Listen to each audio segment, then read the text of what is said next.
రైతు డిక్లరేషన్లో 0.5% కూడా ఇంప్లిమెంట్ చేయలేవాళ్ళు. ఆ భయంతోనే వెళ్ళిపోయినటువంటి పరిస్థితి. ఇవాళ భయం ఎందుకు?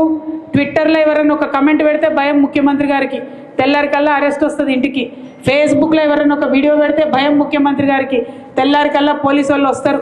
అదే క్రమంలో మా కోఆర్డినేటర్ మనోజ్ రెడ్డి గారి మీద కూడా మరి కేసులు పెట్టి పాపం తమ్ముడిని తనను 16 రోజుల పాటు వాళ్ళ కుటుంబాన్ని ఆయనను ఇబ్బంది పెట్టి జైల్లో పెట్టడం జరిగింది.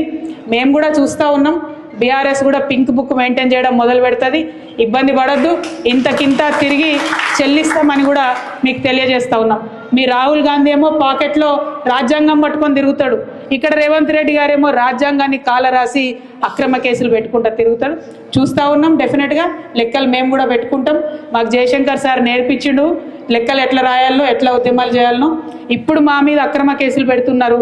మా కార్యకర్తలను కాపాడుకుంటూనే మీ లెక్కలు కూడా తీసి ఇంతకింత మేము అధికారంలోకి వచ్చినాక తప్పకుండా తిరిగి చెల్లిస్తామని ఈ ప్రభుత్వానికి హెచ్చరిక చేస్తూ మరి కార్యకర్తలందరి పక్షాన బీఆర్ఎస్ పార్టీ నిలబడి ఉంటుందని చెప్పి మీకు మరొక మారు భరోసా ఇస్తూ థ్యాంక్ యూ.